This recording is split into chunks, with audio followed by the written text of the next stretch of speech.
बिस्मिल्लाहिर्रहमानिर्रहीम। कैसे हैं आप लोग? आज हम एक ऐसे मौजू के बारे में बात करेंगे जो सबको मालूम है लेकिन किसी को भी मालूम नहीं, जिसे कहते हैं टोटलिटी। किसी भी चीज़ को उसके पूरे के पूरे तवाज़ुन में देखना। जैसे कि अगर हम इन फूलों को देखें तो हर एक फूल रिप्रेजेंट करता है इस दस्ते को, गुलदस्ते को। लेकिन जब तक कि ये सारे फूल इकट्ठे नहीं होंगे, जब तक कि ये सारा का सारा इकट्ठा नहीं होगा, तो ये गुलदस्ता नहीं बन सकता। और कोई भी ये नहीं कह सकता कि ये एक टोटलिटी है। लेकिन कोई भी एक फूल देख करके ये कह सकता है कि ये गुलाब कैसा है और ये क्या है चीज़ है। इसकी एक बड़ी एग्ज़ाम्पल अभी के अभी हमारे साथ मरी में पेश आई। पाकिस्तान के एक खूबसूरत मकाम जहाँ पे बर्फ़बारी हुई और गवर्नमेंट ने टूरिज़म को प्रमोट किया और लोग वहाँ जोक दर जोक गए और बर्फ़ की वजह से फंस गए और कार्बन मोनोऑक्साइड की वजह से गाड़ियों के अंदर उनकी वफ़ात हो गई। अल्लाह उन सबको जन्नत में जगह नसीब फरमाए और उनके रहने वालों को सब्र अता फरमाए। आइए अब इसको टोटलिटी में देखते हैं कि आखिर हुआ क्या और ये मसला कैसे हुआ और ये किस पे है ये मसला। सबसे पहले कि मौत का सबब क्या बना, तो ये तो बड़ी सिंपल बात है कि मौत का सबब उनकी गाड़ियों का शीशे बंद होना और बर्फ़ की वजह से गैस का अंदर आना की वजह से मौत हुई। अब हम दूसरी तरफ आते हैं कि आया गाड़ियाँ वहाँ पे बंद क्यों हुई, उसकी क्या वजह थी।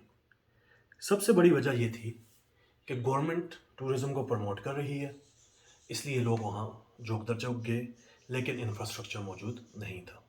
इंफ्रास्ट्रक्चर न होने की वजह से गाड़ियाँ फंस गई।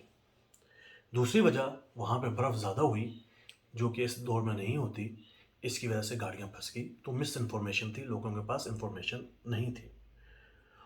रोड्स को क्लियर नहीं किया गया, वहाँ पे जो सिस्टम जो मशीन चलनी थी वो चलाई नहीं गई, इसका मतलब है मिसमैनेजमेंट थी।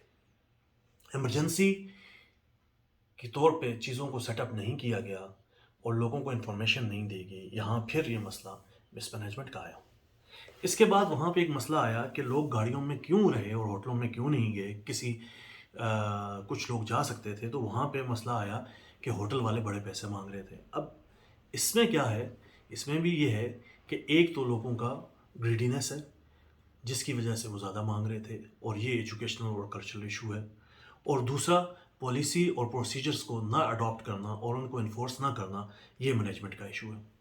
अगर हम इन सब को इकट्ठा करें तो हमें दो ही इशू नज़र आते हैं, एक कल्चरल और एजुकेशनल इशू और दूसरा मैनेजमेंट इशू।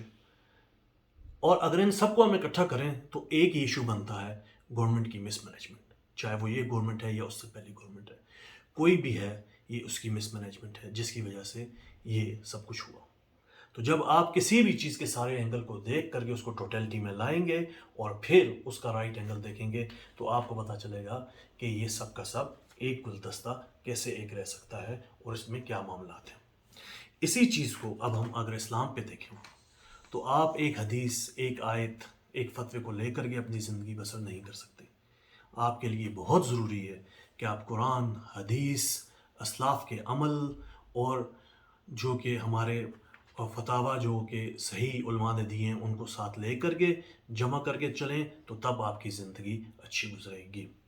वरना आप टोटलिटी से बाहर हो जाएंगे और एक गुलाब के साथ आप ये समझते रहेंगे कि ये गुलाब है और ये ठीक है, लेकिन ये कभी गुलदस्ता नहीं होगा और आप कभी भी टोटलिटी का हिस्सा नहीं होंगे और इस तरह आपकी ज़िंदगी ठीक गुजारने के बावजूद गलत होगी। अल्लाह ताला सब पे रहम फरमाए और करम फरमाए। और अगर आपको ये पसंद आया और इससे आपको कोई फ़ायदा हुआ तो इसको ज़रूर शेयर कीजिएगा। और अगर मैंने कोई बात गलत कर दी तो अल्लाह ताला मुझे माफ़ फरमाए और हम सबको हिदायत नसीब फरमाए। आमीन सुमा आमीन। अस्सलामु अलैकुम।